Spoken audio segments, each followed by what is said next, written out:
Mes chers élèves, كنرحب بكم دائما في واحد la nouvelle capsule vidéo. La nouvelle capsule vidéo concerne le repère orthonormé. Un repère orthonormé. Alors je rappelle que un repère orthonormé, on dit qu'un repère orthonormé, c'est la restriction dans le plan. فاش كنكونوا خدامين في la surface de la feuille ولا في la surface ديال le tableau ما كيكونوش عندنا des droites graduées كنكونوا خدامين في le plan, on travaille dans le plan.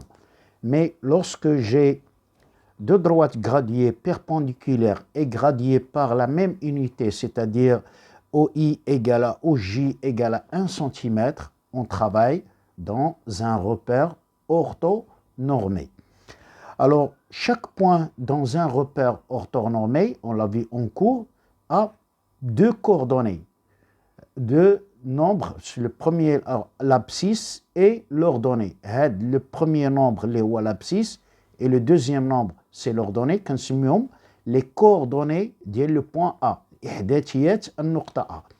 Alors maintenant, si je prends, pour moi, si je prends le point A, alors le point A a pour abscisse, abscisse, wada, 1 et pour ordonnée, moins 2. Le point B a pour abscisse 0, ordonnée 3. Le point C a pour abscisse moins 1 et l'ordonnée 1. Le point D a pour abscisse 2 et l'ordonnée 3. Alors la première question, on va faire ce petit exercice, il est très simple. Dans cet exercice, on vous demande de placer les points A, B, C, D. On vous a donné chaque point avec ses coordonnées et on vous demande de les placer dans un repère orthonormé. Alors, on va regarder comment je dois les placer dans un repère orthonormé. Alors, celui-là, l'axe qui est horizontal, qui est gradué avec l'unité OI, je rappelle que OI égale 1 cm. L'axe s'appelle l'axe des abscisses. Ou s'appelle l'axe des ordonnées. Alors, l'axe des abscisses il est gradué avec l'unité OI égale 1 cm. Et l'axe des ordonnées il est gradué avec l'unité OJ égale 1 cm. Et OI il est perpendiculaire. OI il est perpendiculaire à quoi? À OJ. Il est perpendiculaire à OJ. On l'appelle la partie du plan, cette partie du plan, cette partie, on l'appelle un repère orthonormé OIJ. Le point O, ça s'appelle l'origine. Le point I, les coordonnées de l'origine sont 0, 0. Les coordonnées du point I sont 1, 0. Et les coordonnées du point J sont 0, 1. Ça, c'est très important, ce rappel-là, pour le repère orthonormé. Alors maintenant, on va passer directement à l'emplacement de mes points. Alors je commence par le point A de coordonnées. Le point A a pour coordonnées 1, moins 2. Alors 1 c'est l'abscisse, donc je regarde sur l'axe des abscisses, voilà 1. Et l'ordonnée c'est moins 2. Alors je descends de moins 2. Voilà, c'est 1, voilà. Et moins 2. L'intersection des deux droites, je dois mettre mon point qui est le point A. Voilà, mon point A, le voilà, de coordonnées 1, moins 2. Je dois placer mon deuxième point, c'est le point B. Quelles sont les coordonnées du point B? Sont 0, 3. C'est-à-dire l'abscisse c'est 0 et l'ordonnée c'est 3. Je dois effacer cette flèche. Alors, l'abscisse 0 et l'ordonnée c'est 3. Alors, je dois placer, il sera mon point 1, 2, 3. Il sera sur l'axe des ordonnées. Voilà mon point B, le voilà. Le point B, le voilà. Maintenant, le point C. Le point C, ses coordonnées sont quoi? Les coordonnées du point C sont moins 1, 1. Alors, moins 1, 1. Le voilà, moins 1. Et je montre pas 1, voilà mon point C. Voilà. Il me reste D de coordonnées 2, 3. 2 c'est l'abscisse, l'ordonnée c'est 3. Alors, voilà, 2, voilà, et je monte ici jusqu'à 3, voilà, moins point C. Vous m'excusez, là, la tablette, je suis même. Alors, maintenant, je dois relier mes 4 points et regardons quelle figure géométrique ça va me donner mes 4 points A, B, C, D. Alors, on va regarder A, B, C, D. A, B, C. Le point D, nous avons dit que c'était, pardon, le point D, c'était 2, 3. Oui, A, B, C. Alors, 1 pour coordonnées, nous avons dit que 1 moins 2, le voilà, A. B, 0, 3, le voilà. C, moins 1, pardon, moins 1, moins 1, moins 1, 1, moins 1, 1, le voilà C. Ah, pardon. A, B, j'efface. A, B, voilà. A, B, A, B, C, A, B, C. Et le point D, où est-il le point D? Nous avons dit que le point D, c'était 2, 3. Le voilà, le point D, je le mets avec une autre couleur. Le point D, le voilà. Ado le point D. Alors, je dois les relier. A, B, C, D. Voilà. Adoma, les points D. Voilà. D'après la figure géométrique, bon, est-ce que ce quadrilatère A, B, C, D est-il un parallélogramme? D'après la figure géométrique, ce n'est pas un parallélogramme, mais pour nous, on va le justifier par calcul. Alors, commençons maintenant par le calcul des vecteurs. Deuxièmement, je calcule les coordonnées du vecteur AB. Alors, je rappelle la règle pour calculer les coordonnées d'un vecteur AB. Les coordonnées de AB a pour coordonnées XB, la différence des abscisses et la différence des ordonnées. XB moins XA, point virgule, YB moins YA. Voilà.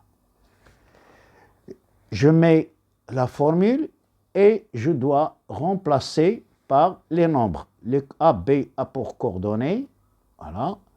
Alors XB ici pour nous c'est, je remarque, XBC c'est 0, moins 1, point virgule, et YB c'est 3, moins, attention, moins 2. Voilà. Ça c'est très important, il faut faire attention au signe moins. Les coordonnées de AB sont 0 moins 1 c'est moins 1, point virgule, 3 moins 2, c'est plus 2. Et 3 plus 2, c'est 5. Donc, les coordonnées de AB sont moins 1, 5. Ça, c'est pour les coordonnées de AB. On n'écrit jamais cette erreur-là. Il ne faut pas l'écrire dans vos copies. On n'écrit jamais AB, le vecteur AB égale, comme ça, moins 1, 5. C'est faux. Égal, on le met uniquement pour les longueurs. Dans les vecteurs, on n'écrit jamais égal avec les coordonnées. Donc cette écriture-là, elle est fausse, je le bats et je dois l'effacer. Alors le deuxième vecteur que je dois calculer ses coordonnées, c'est le vecteur DC. Je calcule les coordonnées de DC. Je calcule. Je l'oubliais pour le vecteur AB, maintenant je le fais. Pour le DC, calcule les coordonnées de DC, de vecteur DC, voilà, DC, les coordonnées de DC, voilà. Je ne sais pas ces coordonnées, je mets point d'interrogation, NR. Alors, comment je calcule les coordonnées de vecteur DC? Je reviens toujours à la formule, DC, différence des abscisses, c'est-à-dire l'abscisse de l'extrémité moins l'abscisse de l'origine, XC, moins XD, point virgule, différence des ordonnées, YC, moins YD. Hna Flord, D c'est le premier point, et C c'est le deuxième point. Autrement dit, D c'est l'origine, et C c'est l'extrémité. Donc on fait la différence de l'extrémité des abscisses et la différence des extrémités des ordonnées. Alors on passe maintenant aux remplacement, je remplace DC. Alors les coordonnées, j'ai C a pour coordonnées, C a pour coordonnées moins 1, 1. Moins 1, 1, donc C moins 1, moins les coordonnées de D sont quoi les coordonnées de D? Les coordonnées de D, c'est 2. Donc moins 1, 2. Alors pour C, je reviens, 1, moins 3. 1, moins 3. DC a pour coordonnées moins 3, point virgule, moins 2. Est-ce que mes deux vecteurs sont-ils égaux? Les coordonnées de AB, on a, je fais la conclusion maintenant, AB a pour coordonnées quoi? AB a pour coordonnées moins 1, point virgule 5, et DC a pour coordonnées moins 3, moins 2. Est-ce que le vecteur AB est-il égal au vecteur DC? Puisque le vecteur AB n'est pas égal, n'est différent du vecteur DC, donc le quadrilatère, quel quadrilatère? Donc le quadrilatère, ici le quadrilatère ABC, donc le quadrilatère ABCD n'est pas un parallélogramme, n'est pas un parallélogramme.